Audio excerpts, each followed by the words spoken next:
आता तुम्ही वास्तू विजिट्सला वगैरे जाता, हा हा सो असं काही निगेटिव्ह एनर्जी की असं ब्लॅक मॅजिक टाईप काय असतं? ब्लॅक मॅजिक म्हणण्यापेक्षा आपण एक म्हणूया की निगेटिव्ह एनर्जीज. बर.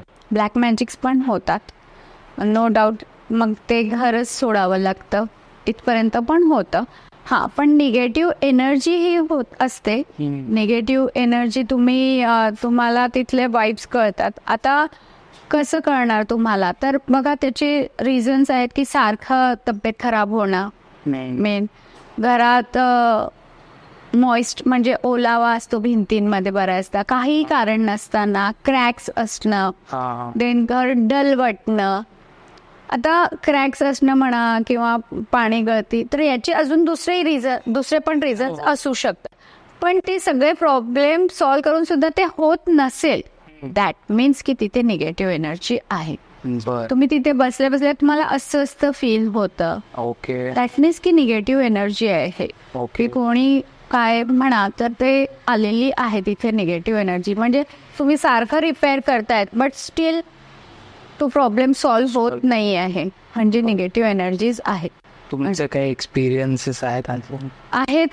निगेटिव्ह एनर्जीचे असे एक्सपिरियन्स आले आहेत का बंगलोमध्ये मी गेलेले, तर तिथे मला असा एक्सपिरियन्स आला की गेल्याच मला जाणवलं आणि म्हणजे माझी तब्येतच खराब व्हायला सुरुवात झाली. तर मी लगेच तिथून निघून गेल्या आणि त्यांना म्हटलं की त्यांना आधी रेमेडीज दिल्या की तुम्ही या रेमेडीज करा, त्या झाल्यावरच मग मी बोलेल. आणि त्यांना डायरेक्टली सांगितलं की तुमच्या घरात निगेटिव्ह एनर्जी आहे आणि त्यामुळे तुमच्या घरात खूप तब्येत खराब असतात. तर त्यांनी ते मान्य केलं की हो, सारखं तब्येत बिघडते.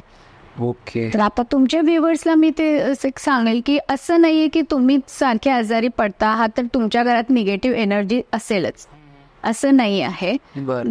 तब्येत खराब होण्याचे बरेच कारण आहे वास्तूमध्ये, ते पण असू शकतात. फॉर एक्झाम्पल एक म्हटलं तर घराची जी नॉर्थ ऑफ नॉर्थ ईस्ट दिशा आहे ही जी डिस्टर्ब असेल, आता डिस्टर्ब म्हणजे इथे टॉयलेट आलंय किंवा तुम्ही डस्टबिन ठेवलंय किंवा तुम्ही इथे रेड कलर ठेवलेला आहे, रेड कलरचे पडदे आले, रेड कलरचं काही येऊ शकतं, किंवा तुमचं किचन आलं आहे, तर मग हा प्रॉब्लेम येऊ शकतो की सारखा आजार तुम्हाला सुरू राहणार आहे. एक कॉमन असं लक्षात येतं लोकांच्या प्रश्नांवरून की स्वतःचं घर असेल ना तर ते तोडफोड करू शकतात, पण जर रेंटवर घर घेतलं असेल तर तोडफोड करता येत नाही. मग अशा वेळी असे नाही, मी स्वतःच्या घरांना पण मी तोडफोड करत नाही. बर, विदाउट तोडफोडच मी वास्तू करते. सेकंड थिंग, मी कोणताही प्रॉडक्ट विकत नाही की तुम्ही रेमेडी मारून आहे तर हे विकत घ्या, तो विकत घ्या, हे काहीही नाही. मी डायरेक्ट त्यांना सांगते. जसं फॉर एक्झाम्पल की आता ईस्टला जर टॉयलेट आलेला आहे तर ईस्टचा टॉयलेट हा चांगला नसतो. जर ईस्टला टॉयलेट्स आलेला असेल तर तुमचे कनेक्शन्स जे आहेत, कॉन्टॅक्ट जे आहेत, सोशल कॉन्टॅक्ट जे आहेत ते चांगले होत नाहीत, कुठेतरी ते तुटतात. म्हणजे नेबर्स पण नेबरला ओळखणार नाही, इथपर्यंत होतं. तर मग याला रेमेडी आहे. तर याला आता काय, तर तुम्ही पिंक कलरचं टॉयलेटच्या आजूबाजूला तुम्ही पट्टी मारून घेतली की होतं, अमेझॉनवर ते मिळतं. मी डायरेक्ट म्हणते की तुम्ही अमेझॉनवरून या पट्ट्या मागवा आणि इथे असं लावून घ्या, दॅट्स इट, काम होतं.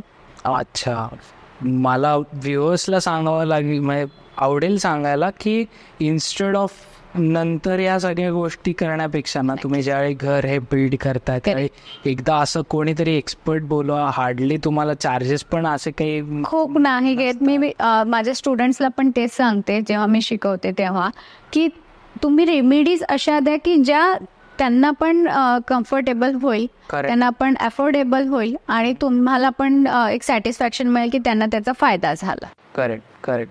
सो प्लीज, जर तुम्ही बांधणार असाल घर किंवा रेंटमध्ये असाल आणि रेंटवर असाल आणि तुम्हाला जर असे प्रॉब्लेम फेस करत असाल तर तुम्ही कन्सल्टेशन घेऊ शकता.